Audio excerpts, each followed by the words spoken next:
Bonjour et bienvenue dans ce nouveau podcast Vie ma vie d'artiste. Je m'appelle Mélanie Desforges et je me suis lancée dans la carrière d'écrivain il y a presque un an maintenant. J'ai un compte Instagram, l'Allée des livres, où je vous parle de mon quotidien d'écrivain. Aujourd'hui, je vais vous présenter un outil que j'utilise, à savoir la lettre d'intention. Tout d'abord, je tiens à préciser que ce terme en fait ne m'appartient pas.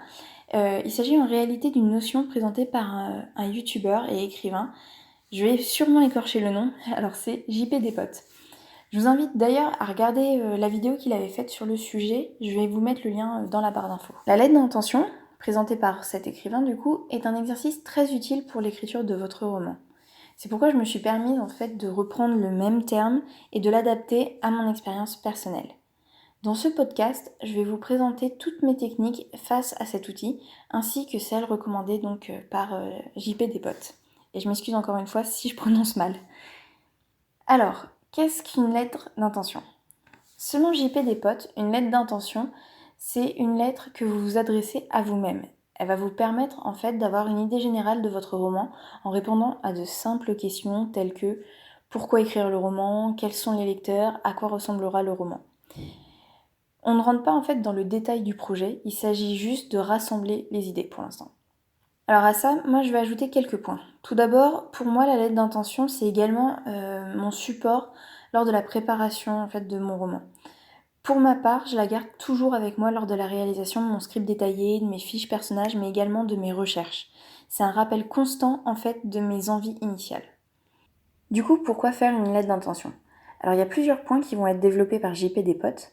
Tout d'abord, ça va vous permettre de prévoir. Si vous ne suivez pas à la virgule près ce que vous avez mis dans la lettre d'intention, ça va quand même vous permettre en fait d'avoir une idée générale du roman. Ça va vous aider à rédiger votre plan initial, par exemple, ou à élaborer la liste des recherches à faire. Avec ce simple exercice, en fait, vous allez pouvoir vous rendre compte du travail préalable qu'il va vous falloir avant d'écrire le roman. C'est en quelque sorte un état des lieux des travaux. C'est la fiche de route du projet, si vous voulez.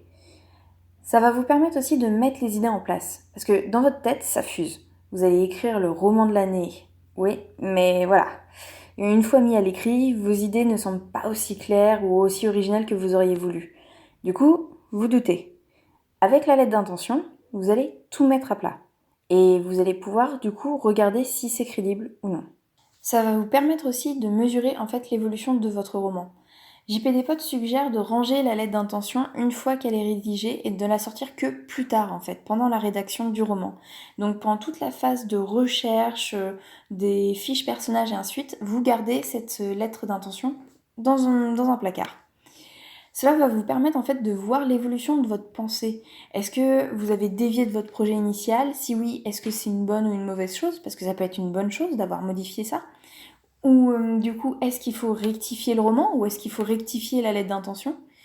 Pour ma part, je suis pas vraiment d'accord avec JP Despotes sur ce point-là. Moi, j'aime bien garder ma lettre d'intention à portée de main, surtout lors de l'écriture en fait du plan et du script détaillé. Et c'est un peu pour moi la consigne que je dois suivre. Bien entendu, elle reste pas figée, je vais la modifier assez souvent, mais contrairement à lui, je le fais au fur et à mesure en fait de l'évolution de ma pensée. Donc du coup, pour un seul et même roman, je vais parfois avoir une dizaine de versions différentes de ma lettre d'intention. Pourquoi je fais ça ? Parce que pour moi, ça va me permettre en fait de traduire l'évolution de ma pensée et du coup de justifier la différence entre le projet initial et le résultat. Je vais pouvoir voir étape par étape toutes les modifications que j'ai apportées à mon intrigue. Du coup, aux 3 points que je viens de vous énoncer, moi j'ajoute plusieurs utilités à la lettre d'intention. Tout d'abord, ça me permet de choisir mon projet. Comme tous les auteurs, en fait, j'ai 100 idées de roman et en fait, je vais utiliser la lettre d'intention pour mesurer mon projet, savoir s'il est valide ou non, en fait. Parfois, je peux même faire 4 lettres d'intention correspondant à 4 projets différents. Ça va me permettre de décider et de voir quelle histoire me passionne le plus, laquelle détient, à mes yeux, le plus gros potentiel. Ainsi, c'est pas parce que je fais une lettre d'intention que je vais forcément écrire le roman qui est relié à cette lettre. La lettre d'intention, c'est aussi pour plus tard. Comme je le disais précédemment, je n'écris pas toujours le roman pour lequel je viens d'élaborer une lettre. Parfois, même lors de la réalisation, je sais que je vais pas me lancer tout de suite dans le projet. La lettre d'intention, en fait, me permet de regrouper toutes les idées que je possède sur le sujet au moment T, afin de ne pas les oublier lorsque je vais reprendre le projet des mois ou des années plus tard. En fait, c'est en quelque sorte mon pense-bête. Du coup, maintenant qu'on a vu son utilité, qu'est-ce que doit contenir la lettre d'intention ? Comme pour le point précédent, je vais d'abord vous énoncer les éléments de JP des potes et après on va compléter avec ceux que moi j'ajoute dans ma lettre d'intention. Tout d'abord, il y a le cadre. Le cadre, c'est l'époque de votre récit, sa situation géographique, son monde. Par exemple, est-ce que c'est dans le monde de la magie, de l'industrie, de la danse classique ? C'est tous ces éléments-là qui vont venir mettre la situation de votre roman. Ensuite, il y a le style. Est-ce que vous êtes sur un roman lyrique, poétique, réaliste ? Est-ce que vous souhaitez vous inspirer d'un auteur particulier, par exemple ? Ou est-ce que, au contraire, vous souhaitez vous démarquer d'un style ? Ensuite, vous avez votre message. Quel message vous voulez faire passer ? Et de toute façon, est-ce que vous avez un message à faire passer ? Et pour finir, vous avez l'intrigue. Quel mystère retrouvera-t-on dans votre roman ? La lettre d'intention peut également comporter en fait la liste des romans déjà existants ayant un thème similaire. Ça va vous permettre en fait de voir ce qui a déjà été fait et de vous en inspirer ou au contraire en fait de vous différencier totalement de ce style-là. Le plus important pour JP des potes, c'est de ne pas rentrer dans les détails. Alors il y a certains qui vont même pousser le vice jusqu'à résumer le roman en une seule phrase.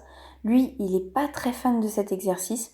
Pour ma part, je trouve ça assez intéressant parce que ça va permettre d'épurer votre intrigue. Si une intrigue est trop touffue, ça peut vite lasser le lecteur en fait. Donc si vous arrivez à réduire l'essence de votre roman en une seule et même phrase, vous aurez plus de chances de développer une intrigue ordonnée. Et là où ça coince justement, c'est que moi, je suis pas vraiment fan de ce côté extrêmement épuré. J'aime bien rajouter un plan sommaire dans ma lettre d'intention, déjà à ce moment-là en fait.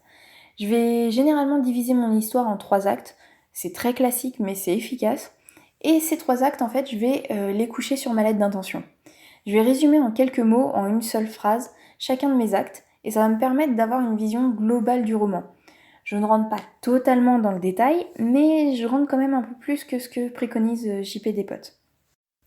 Et là où je pousse encore plus le vice, c'est que je vais décrire en quelques mots mes personnages principaux. On n'est pas sur une fiche personnage, que ce soit clair, mais c'est quand même toujours plus que les petits éléments qui sont préconisés par JP des potes. Alors pourquoi je fais ça ? Et bien en fait ça va me permettre de savoir tout de suite si je suis attachée à l'histoire ou au personnage de mon projet. C'est simple, quand on a envie d'écrire un roman, c'est souvent soit parce qu'on adore nos personnages et qu'on a envie de les faire évoluer, soit parce qu'on trouve que notre histoire est très bonne, que notre intrigue est intéressante. Bon, en faisant ça, je vais voir si dès le début j'arrive à me représenter mes personnages principaux, si c'est assez simple pour moi, ou si au contraire j'ai du mal. Si j'ai du mal avec mes personnages principaux, je vais devoir redoubler d'efforts lors de la réalisation des fiches personnages, parce que du coup je n'ai pas encore d'attache avec eux. Par contre, au contraire, si leur description est extrêmement facile, peut-être qu'en fait c'est plus l'histoire qui va me faire défaut. Et du coup je vais devoir me concentrer lors de la réalisation du script détaillé. C'est pour ça en fait que je pousse l'exercice de la lettre d'intention en faisant cette description-là en plus. Donc du coup, pour résumer, dans une lettre d'intention, vous allez trouver un cadre, un style, un message, une intrigue, et si vous faites comme moi, un plan rapide et une description sommaire de vos personnages. Alors du coup, est-ce que c'est obligatoire de faire une lettre d'intention ?